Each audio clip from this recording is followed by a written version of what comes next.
बहुत मेहनत लगी है and day in and day out you have to believe in yourself. हमेशा से ही ब्रिलियंट रही है. She is amazing and she it's well deserved. I felt that I had the stamina, I had the skills. I just had to evaluate where I was going wrong, so I did that. It's just a dream come true for me. Thank you. Women are winning medals across all sports. वो पढ़ती थी क्योंकि वो हमेशा breaks को plan करती थी कि अभी ब्रेक में मैं खेलूंगी और अभी ब्रेक में मैं मूवी देखूंगी। यूपीएससी के नतीजे जारी हो गए हैं और इस वक्त मेरे साथ मौजूद हैं ऑल इंडिया रैंक 1 इशिता किशोर और उनकी मदर भी हमारे साथ मौजूद है। आइए एक एक करके बात करते हैं। पूरा इंटरव्यू शुरू करें उससे पहले हम लोग आप दोनों को बधाई देना चाहेंगे। इशिता, आपसे पहले क्या बधाई की पात्र आपकी मदर है, तो उनको सबसे बड़ी बधाई। आप क्या कहेंगी मैम? मैं क्या कहूँगी, इससे बड़ी मैं इससे ज़्यादा कुछ विश नहीं कर सकती हूँ। And it's just a dream come true for me. Thank you. माँ का सपना पूरा कर दिया। एक पेरेंट जब ये बोले कि सपना पूरा हुआ है, आपने जब AIR रैंक 1 अपने रिजल्ट में आज देखा है, वो मोमेंट डिस्क्राइब कर सकते हैं हमारे दर्शकों के लिए?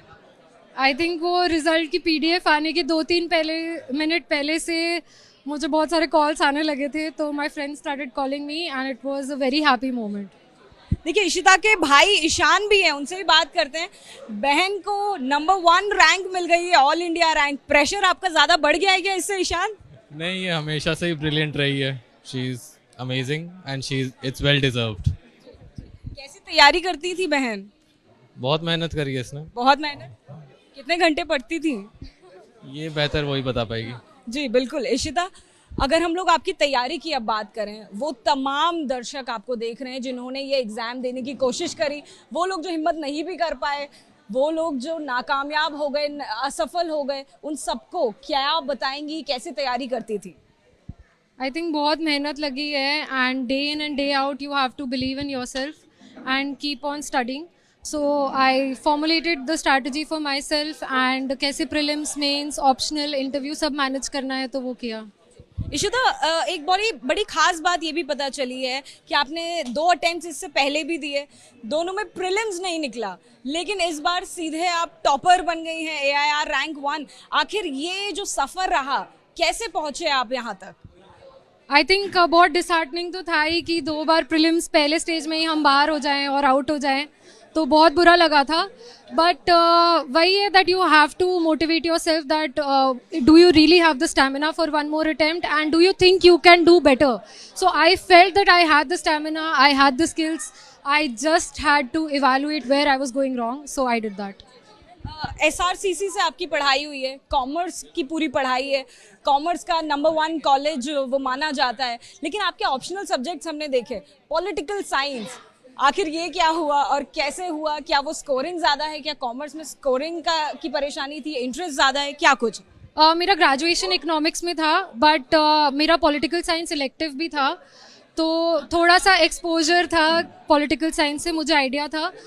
And when I was evaluating what should be the best optional for me, I felt that my strength was writing and the way I can inculcate the ideas of different people and especially international relations, क्योंकि उसमें contemporary issues रहते हैं. तो मुझे लगा मेरा interest और मेरी स्ट्रेंथ यहाँ है. I played on my strengths and I think it has worked for me. ये भी कहा जाता है कि इस दौरान जब आप तैयारी करते हैं तो अपने आप को सोशल मीडिया से थोड़ा दूर करना पड़ता है, अपने आप को तमाम डिस्ट्रैक्शन से दूर करना पड़ता है. क्या आपको भी ऐसा कुछ करना पड़ा? क्या इसके साथ में आप जॉब भी कर रहे थे या फुल तैयारी 24 घंटे की जो तैयारी और जो स्केड्यूल है आपका यूपीएससी के लिए होता था? आई थिंक जॉब छोड़ के मैंने स्टार्ट किया था पहले तो, एंड 24 घंटे इसी पे फोकस रहता था कि कैसे. मैं अर्नस्ट एंड यंग में जॉब कर रही थी, 2 साल मैंने वहाँ काम किया है रिस्क एनालिसिस में, और फिर मुझे लगा कि नहीं, पब्लिक सेक्टर और सिविल सर्विसेज में मेरा इंटरेस्ट है बचपन से ही. I grew up in an Air Force family and seeing how my father also served the country, I felt that service and duty is something that is very central to my upbringing. So I also wanted to serve my country and I chose civil services. And एक civil servant रहते हुए वो क्या काम है, वो कौन सी दिशा है जो आप लेकर चल रही हैं अपने जहन में? आई थिंक जैसी रीच एक सिविल सर्वेंट की रहती है वो बहुत ज़्यादा है, और गवर्नेंस और डेवलपमेंट में वो बहुत काम कर सकते हैं. बट अगर कुछ पर्टिकुलरली कहूँ तो women empowerment has been an issue that is very close to my heart. And today top 4 girls are women in the civil services exam. Women are winning medals across all sports. So women empowerment की आपने जैसे बात कही, क्या कुछ करना चाहते हैं उस क्षेत्र में?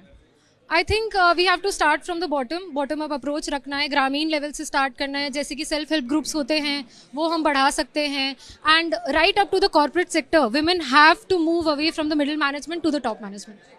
आखिरी सवाल पूछना चाहूंगी. इंटरव्यू सेशन भी होता है, बहुत मुश्किल माना जाता है. जो हमने आंकड़े भी देखे, बहुत कम लोग हैं जो इंटरव्यू के सेशन तक भी पहुंच पाते हैं. क्या कुछ वो क्वेश्चंस थे जो आपके सामने दागे गए? इंटरव्यू में it was very conversational and they really made me comfortable. And पहला क्वेश्चन यही था कि आप कैसे स्पोर्ट्स की नॉलेज यूज़ करेंगी सिविल सर्विसेज में. बहुत इंटरेस्टिंग क्वेश्चन था. इंडिया चाइना पे भी बहुत चर्चा की. And research and innovation in India पे बात की, और पंचायत सिस्टम पे बात की. ऐसा भी कोई सवाल जो आपको जवाब नहीं मालूम था? नहीं, वो ऐसे सवाल कुछ क्विज कॉन्टेस्ट जैसा पूछते नहीं है. वो बस कॉन्वर्सेशन क्लाइमेट चेंज के बारे में जैसे उन्होंने मुझसे बात की, तो अब हम इतना पढ़ के आते हैं, हमें थोड़ी बहुत नॉलेज रहती है, और कुछ ऐसा वो आउट ऑफ द ऑर्डिनरी नहीं पूछते हैं. बिल्कुल आखिरी सवाल. अब सोशल मीडिया पर ये भी लोग जानना चाहते हैं कि जो यूपीएससी टॉपर्स होते हैं, क्या वो उन्हीं की तरह पिक्चरें भी देखते हैं, घूमते फिरते भी हैं, स्पोर्ट्स के लिए भी टाइम निकालते हैं? उस बारे में बताइए. मिल पाता है टाइम? हाँ आंटी. मैंने ऐसा रूटीन बना लिया था कि मैं अपने लंच और डिनर के टाइम पे टीवी देखती थी. तो वो क्या पसंद करते हैं टीवी पर देखना? मैं नेटफ्लिक्स या फिर अमेजॉन प्राइम पे कुछ ना कुछ सीरियल में, और मेरी मम्मी रोज लंच टाइम पे देखते थे या डिनर टाइम पे.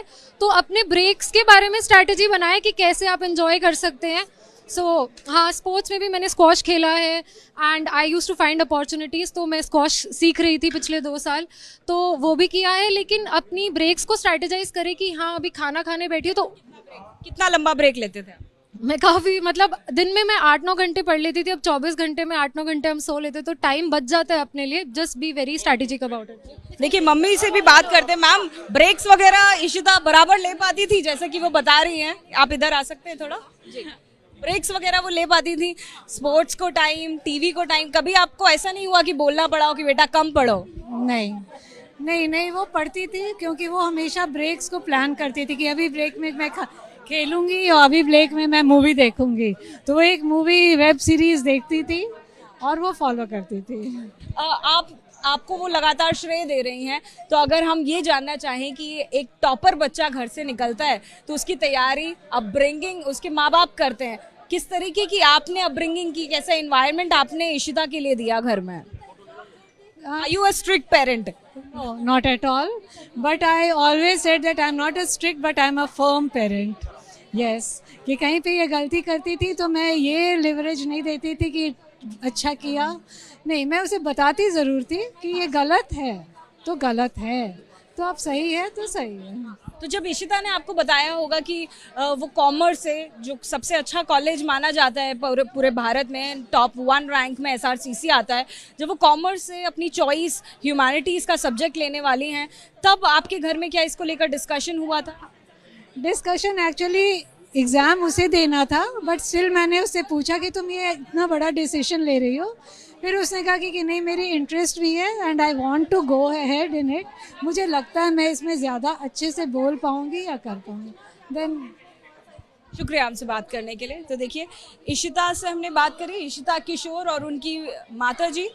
इस वक्त जाहिर है कि उनके आस पास, उनके इर्द गिर्द जो लोग हैं वो मिलना चाहते हैं. आसपास रिश्तेदार मौजूद हैं, सोसाइटी के दूर जानने वाले, उनके दोस्त सभी पहुंच रहे हैं उनको बधाई देने.